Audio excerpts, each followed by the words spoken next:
죽지 무더위를 경험한 사람이고요.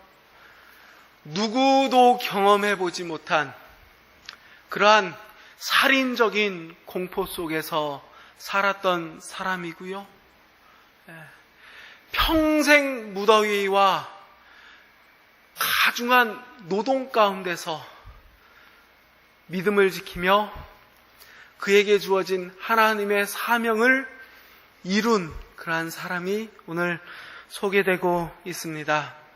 오늘 이 믿음의 부부의 모습을 저희들 함께 묵상하면서 우리도 그러한 믿음으로 마지막 하나님께서 우리에게 주어진 그 사명을 믿음으로 감당하게 되는 그런 귀한 교훈을 함께 나누게 되기를 간절히 바랍니다.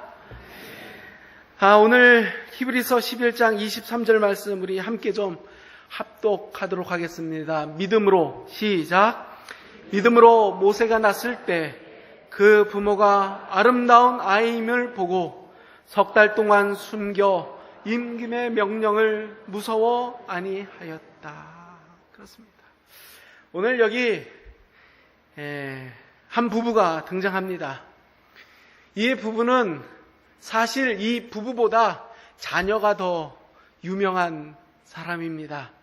아들 이름은 우리가 다 알고 있습니다. 이 부부의 아들 누구예요?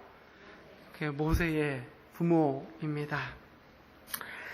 출애굽기 6장에 보면 이 부모의 이름을 아므람, 요게벳으로 우리에게 소개해주고 있습니다. 모세가 태어날 때에 이 시대는 이 두 부부와 그 온 집안이 노예라는 직업을 가지고 있었습니다. 자기가 선택한 직업은 아니었지만 온 가족이 다 노예였습니다. 노예라는 사람들은 자기가 할 수 있는 결정을 내릴 수 있는 사람이 아닙니다. 누가 시키는 대로만 하는 사람이에요. 주인이 살라면 살고 죽으라면 죽는 사람이 노예입니다. 그들은 어떠한 재산도 가질 수 없는 사람이 노예라는 사람들입니다. 그런데 이 사람의 이 부모의 직업이 노예이고 이 부부뿐만 아니라 온 집안 사람의 직업이 뭐예요? 노예라는 직업이었습니다. 다 아는 사실인데 그렇게 놀라십니까? 네. 그런데 이 당시에 이 이스라엘을 다스리고 있었던 애굽 왕 바로가 이스라엘 민족이 더 많아지면 이 민족이 애굽 왕조를 무너뜨릴 위협의 세력으로 판단하고 이스라엘 백성들에게 산하 제한 정책을 실시합니다. 아들을 낳으면 무엇하라고요? 죽이라는 명령을 내립니다. 15년쯤 된 것 같아요. 그때 당시에 이제 저희 집사람이 계속 애를 낳고 있었던 때입니다. 그때 저의 관심사는 무엇이었냐 하면 지금은 어디 지자체에서 얼마나 지원하는지는 잘 몰라요. 근데 그 당시에는 무슨 소리가 자꾸만 들렸냐 하면 애는 어디에서 낳아야 된다더라 이런 소리를 제가 들었습니다. 그래서 경기도에 있는 동기들은 야 강원도가 좋다더라. 거기는 애 하나 낳으면 얼마를 준다며 이런 얘기를. 셋째가 나면 공짜고 일시불로 몇백을 주고 임신했을 동안에 일을 못하니까 그 임신한 날을 일당으로 다 쳐서 매월 몇십만 원씩 주는 지자체도 있는. 야 우리 그걸로 이사를 가면 되나 안 되나 이런 얘기를 하면서 지냈던 때가 있습니다. 그때 당시에는 거기서 애를 낳으면은 큰 특권을 누리는 것 같은 그런 생각이 있습니다. 지금도 여전히 있죠, 그런 거? 그것도 여전히 있습니다. 모세의 부모는 아이를 낳고 싶어 했을까요? 낳기 싫어 했을까요? 그 부모가 아이를 갖고 싶어 했을까요? 저는 가만히 생각해 보면 절대로 안 가졌을 것 같아요. 이 아이는 태어나는 즉시 그 아이의 신분과 직업이 정해집니다. 뭘로 정해져요? 물려줄 재산도 없습니다. 평생 무더위 가운데서 수고하고 애쓰는 평생을 사는 삶이었습니다. 그런데 임신했어요.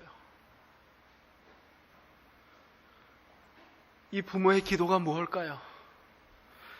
아들입니까? 딸입니까? 이스라엘 나라는 사실 우리보다 더 남아성 사상이 깊은 나라입니다. 그러나 이 부모의 간절한 바람이 있다면 제발 이 아이가 무엇으로 태어나기를?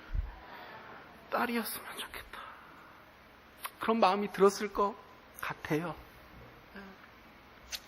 근데 낳았더니 뭐예요?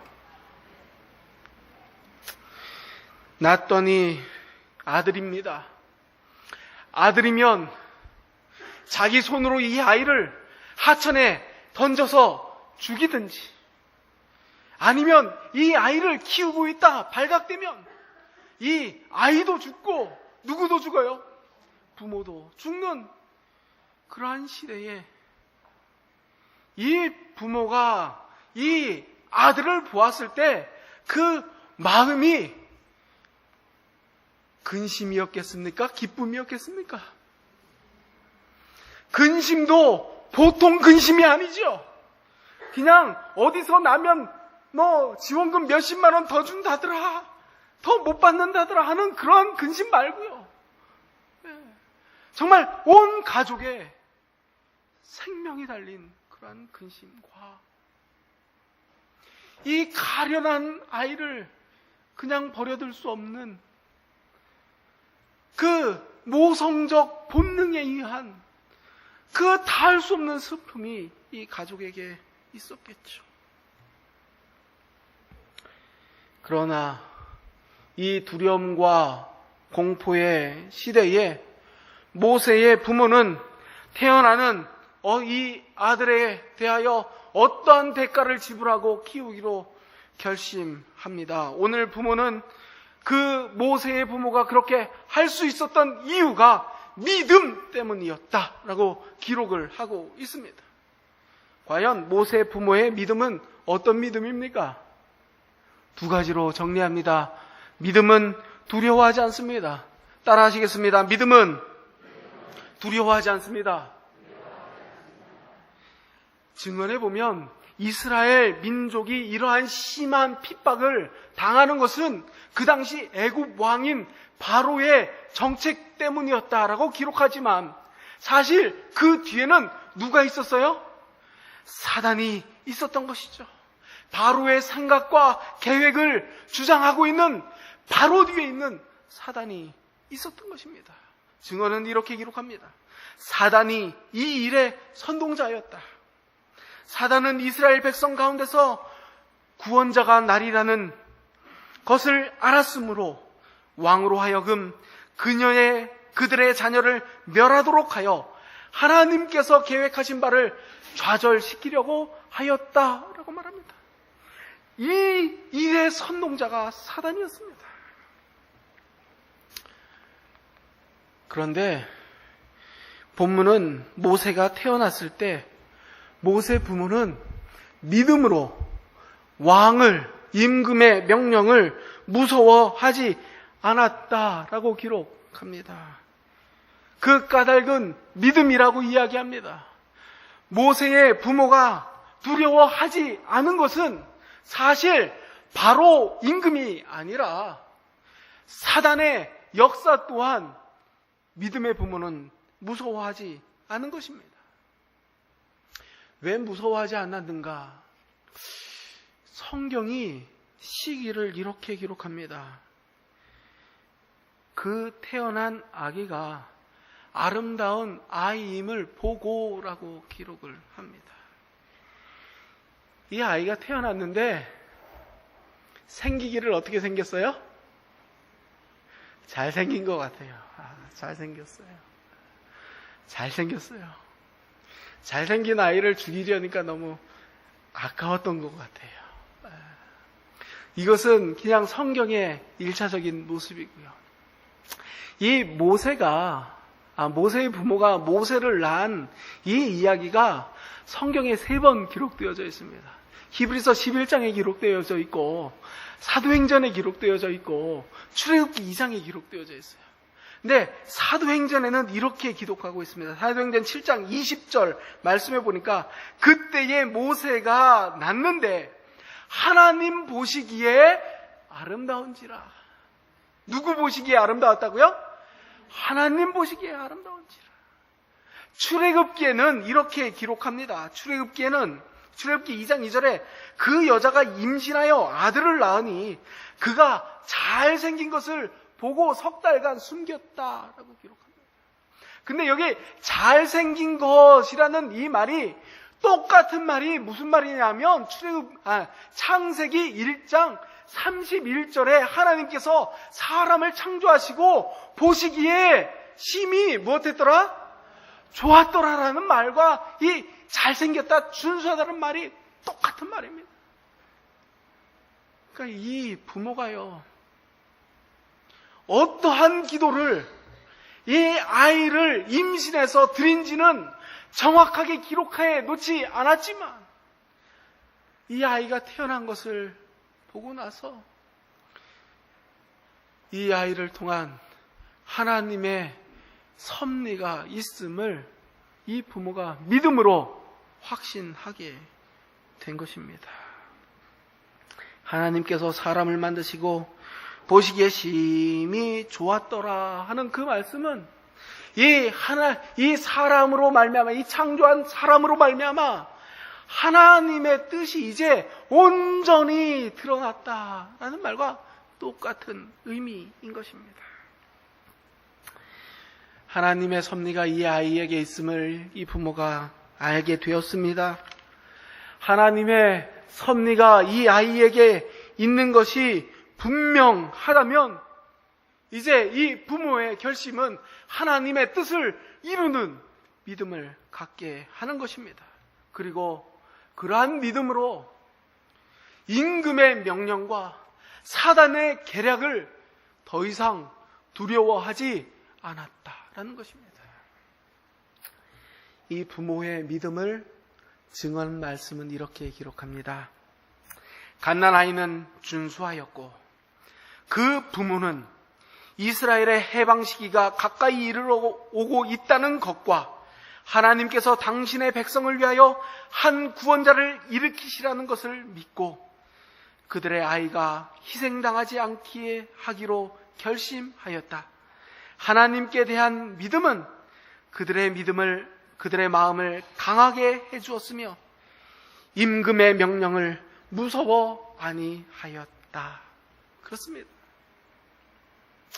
하나님의 뜻이 우리에게 있음을 우리가 분명히 깨닫게 될 때 우리는 믿음으로 어떠한 두려움도 이길 수 있습니까? 아멘. 이길 수 있습니다. 믿음은 두려워하지 않습니다. 그런 면에서 이 제7일 안식일 예수 재림 교회는 아주 특별한 교회입니다. 이 교회는 마지막 시대에 우리에게 주어진 하나님의 사명이 분명합니까? 분명하지 않은 것 같아요. 우리에게 주어진 사명 분명합니까? 우리에게 주어진 기별도 분명합니까? 그 기별을 5글자로 뭐라고 합니까? 한 분 아십니까? 아니면 다 알고 계시죠? 세천사의 기별이 있습니다. 주의 영광을 그리고 주의 허물어진 곳을 수고하는 자의 귀한 사명이 우리에게 있습니다. 우리 교회에 핍박도 예언되어져 있습니까? 예언되어져 있습니까? 분명합니까? 그러나 우리 두려워합니까? 두려워하지 않습니까? 우린 두려워하지 않습니다. 이 교회에 핍박이 예언되어져 있는데요, 우리 교회가 핍박을 받지 않아서 오히려 고민하는 분들이 계십니다. 우리 교회가 왜 이렇게 핍박을 받지 않을까? 핍박은 어떤 교회가 받는지 아십니까? 성경에 이렇게 기록되어져 있습니다. 무릇 그리스도 예수 안에서 경건하게 살고자 하는 자들은 박해를 받으리라. 이 말씀에 의지해서 사실 많은 참된 재림 성도들이 우리 교회는 왜 이렇게 핍박이 없냐를 걱정하고 있습니다. 세상과 다를 바 없는, 세상과 타협하고 있는 교회는 핍박이 있습니까? 없습니까? 핍박이 없습니다. 핍박이 없습니다. 그러나 우리에게는 곧 핍박이 올 것입니다. 우리 재림교회는 아주 하나님의 특별한 은혜를 받았습니다.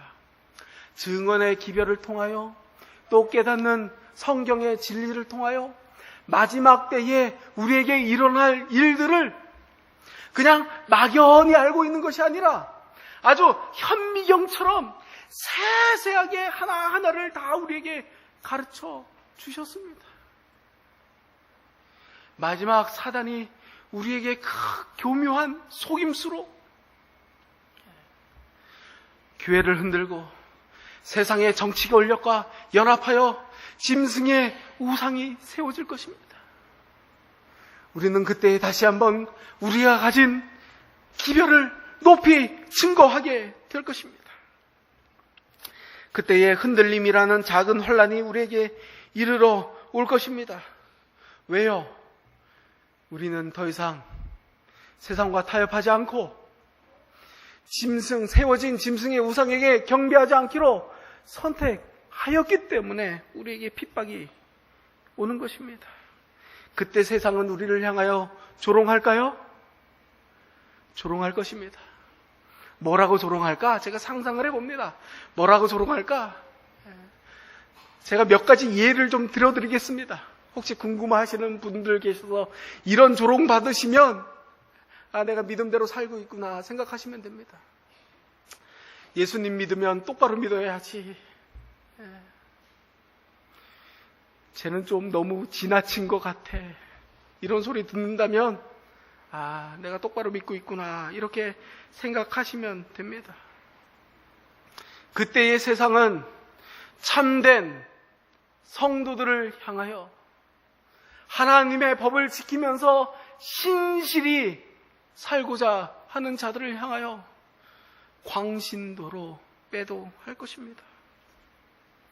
늦은 비와 큰 외침으로 이 세상은 새천사의 기별로 환해지는 역사를 이루게 될 것입니다. 그때의 은혜의 시기는 마치고 약속된 7 재앙과 야곱의 환란이 우리에게 있을 것이 예언되어져 있습니다. 두려워합니까? 두려워하지 않습니다. 믿음의 사람은 두려워하지 않습니다. 이때에 세상은 자기들의 죄악을 온전히 다 드러낼 것이며 하나님의 백성에 대한 핍박이 올 때 하나님의 진실한 백성들은 하나님의 은혜가 나에게 얼마나 크게 이르러 왔는지 다시 한번 확인하게 되는 귀한 시간이 될 것입니다. 무서움의 반대는 용기가 아니라 믿음입니다. 용기는 좌절될 수 있으나 참된 믿음은 좌절되지 않습니다. 용기는 그 근원이 자기 신념이지만 믿음은 그 근원이 하나님이기 때문입니다. 마지막 시대에 어떤 사람 필요합니까? 신념의 사람입니까? 믿음의 사람입니까? 믿음의 사람 필요한 것입니다. 그렇습니다. 보이지 않는 하나님을 보이는 것처럼 믿고 하나님의 말씀에 신실하기로 주님께서 우리에게 주신 사명 감당하기로 마음속에 믿음으로 믿는 사람은 사단이 어떠한 회방과 방해를 할지라도, 어떠한 핍박을 할지라도 두려워하지 않는 사람임을 다시 한번 기억하시고, 우리 마음속에 그러한 참된 믿음 달라고 이 시간 하나님 앞에 기도합시다. 두 번째 믿음은 할 수 없는 때라도 하나님을 의지하는 것이 믿음입니다. 따라 하시겠습니다. 믿음은 할 수 없는 때라도 하나님만 의지합니다. 그것이 믿음입니다. 우리가 흔히 하나님을 의지한다라고 이렇게 말할 때, 하나님을 의지하는 자는 하나님을 의지했기 때문에 나는 아무것도 안 해도 되는 것처럼 이렇게 오해할 수가 있습니다. 하지만 그렇지 않습니다. 모세의 부모가 할 수 있는 일은 없었어요. 그 일을 한다고 해서 이 환경이 나아질 거라는 아무런 보장이 없었어요. 그러나 모세의 부모가 열심히 이 아이를 위하여 애쓴 것은 하나님을 무엇했기 때문에요? 의지했기 때문에 포기하지 않은 것이라는 것입니다. 그렇습니다. 진정한 믿음은 믿기에 아무것도 안 하는 것이 아니라 믿기에 포기하지 않고 할 수 있는 최선의 노력을 하는 것입니다. 오늘 본문은 모세의 부모가 믿음으로 이렇게 최선을 다한 행동을 했음을 증거합니다. 모세의 부모가 믿음으로 아기 모세를 3달 동안 숨겨 양육했다라고 기록합니다.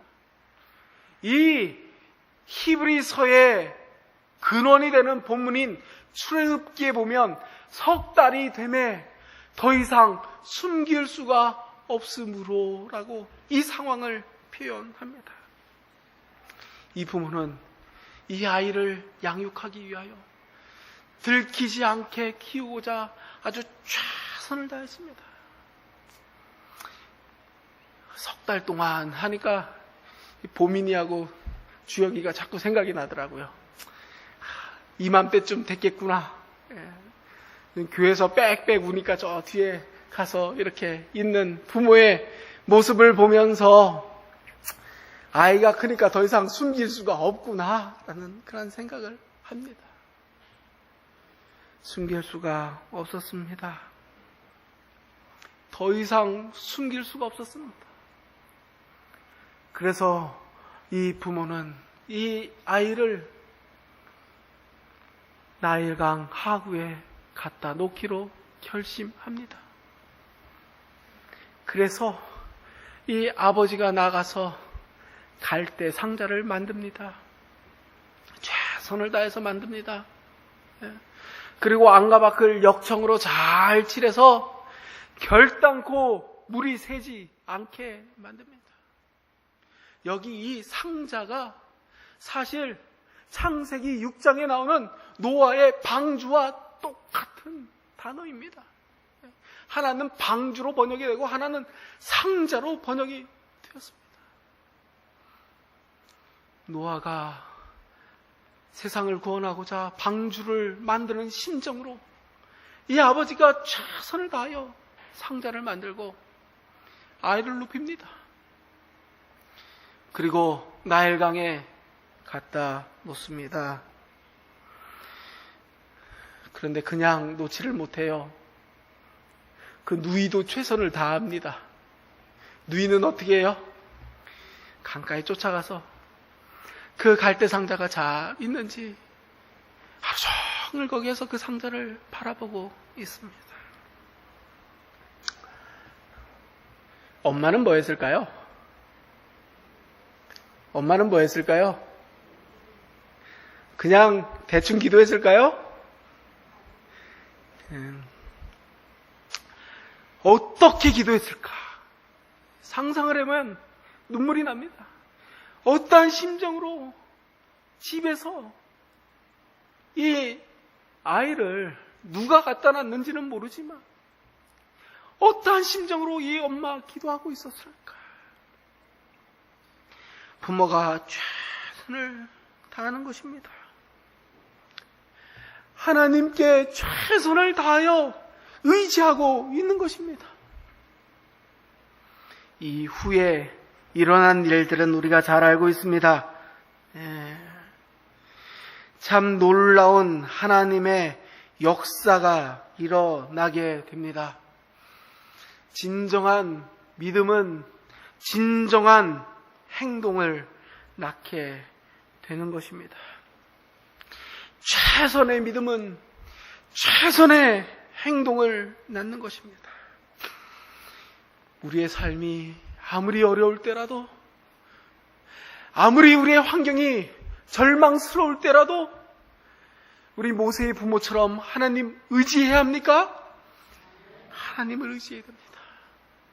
하나님을 의지하는 자는 포기하지 않습니다. 끝까지 하나님을 의지하는 것입니다. 믿음으로 끝까지 하나님을 의지한 모세의 부모에 대한 하나님의 일은 이러했습니다. 참 놀라운 일들이 펼쳐지게 됩니다. 갑자기 바로의 공주가 나일강으로 목욕을 떠납니다. 놀라운 일이죠. 갑자기 떠납니다. 근데 갔는데 어디로 가요? 그 아이가 있는 그 갈대 숲으로 가는 것입니다. 참 우연도 이런 우연이었습니다. 하필이면 그날 목욕을 갑니까? 그때 가서 그 아이를 꼭 그때 만납니까? 이 공주가 그 갈대 상자를 발견하고 갈대 상자를 여는 그 순간 아이가 울기 시작합니다. 야, 참 놀라운 우연의 일치가 합니다.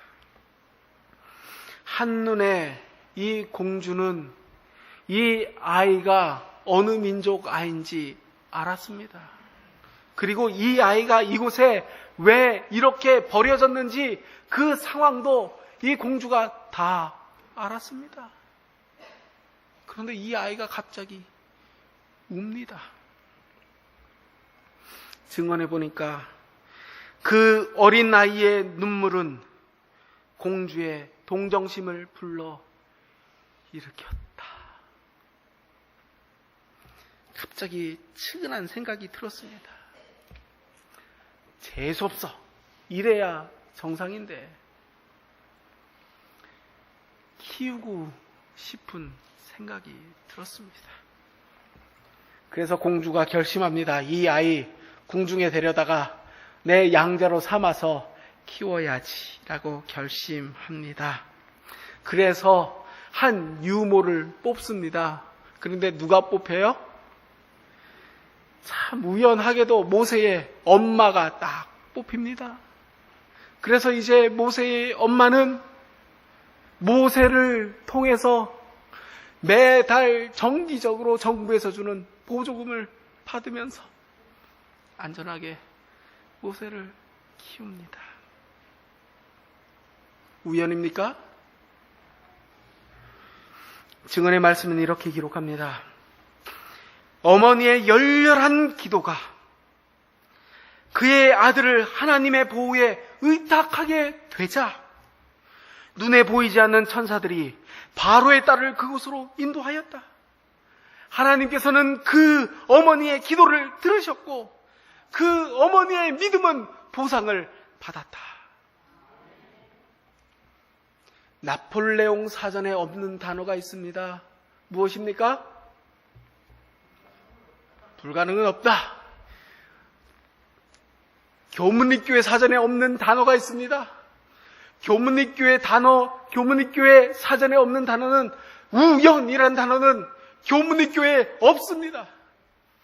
교문립교회에서 일어난 모든 일은 내가 기도하지 않았을지라도 어느 누가 기도한 하나님의 응답임을 믿음으로 믿게 되기를 간절히 바랍니다. 모세의 부모에게 일어난 이러한 일들은 우연이 아닙니다. 열렬한 어머니의 기도에 대한 하나님의 응답이었습니다. 그래서 교회 사전에는 우연이 없습니다. 우리에게 일어난 많은 일들은 다 기도의 응답이요 하나님의 약속인 것입니다.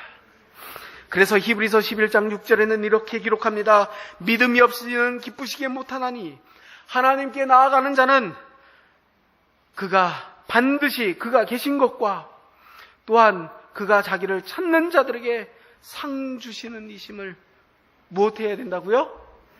믿어야 된다라는 것입니다. 그렇습니다. 우리의 믿음에는 하나님의 약속에 대한 소망이 있는 것입니다. 모세의 부모가 그랬던 것처럼 우리의 기도에 대한 하나님의 기대는 우리에게 분명히 이르러 올 것을 믿음으로 믿게 되기를 간절히 바랍니다. 우리가 믿고 기도한 후에 당장 우리의 기도에 응답이 이르러 오지 않을 수도 있습니다. 우리를 둘러싼 환경이 바뀌지 않을 수도 있습니다. 그럴 때라도 우리 포기하지 마시고 우리 모세의 부모처럼 끝까지 하나님을 의지하게 되기를 간절히 바랍니다. 하나님의 뜻이 온전히 우리에게 이루어지는 그 날이 분명히 우리에게 이르러 옵니까? 아멘. 이르러 옵니다. 모든 눈물을 그 눈에서 씻어주실 그 은혜의 날이 우리에게 약속되어져 있는 것입니다. 이러한 믿음이 모세의 부모가 그들의 역사적인 사명을 감당했던 믿음입니다. 두려워하지 않는 믿음, 끝까지 주님을 의지하는 믿음, 이러한 믿음으로 고난의 시대에 하나님의 뜻을 이룬 모세의 부모처럼 우리도 이 시대의 사명을 감당하려면 우리 두려워하지 않는 믿음 우리에게 필요합니다. 끝까지 주님을 의지하는 믿음 우리에게 필요합니다. 그러한 믿음 어디에 있습니까? 그러한 믿음 세상에 있습니까? 아니요, 세상에 없습니다. 교문리교회에 있어야 합니까? 교문리교회에 있어야 합니다. 주님 올 그때에 주님 믿음을 보겠느냐라고 우리에게 묻고 있습니다. 이러한 믿음 우리 세상에 없습니다. 재림교회에 있어야 합니다. 우리 이러한 믿음을 사모하며 우리 날마다 우리의 마음을 온전히 주님께 드립시다. 주님의 뜻이 무엇인지 잊지 않도록 날마다 주님께 우리의 자신을 바칩시다. 교문리교회를 통해서 세상에 참된 믿음이 증거되게 되기를 주님의 이름으로 간절히 소원합니다.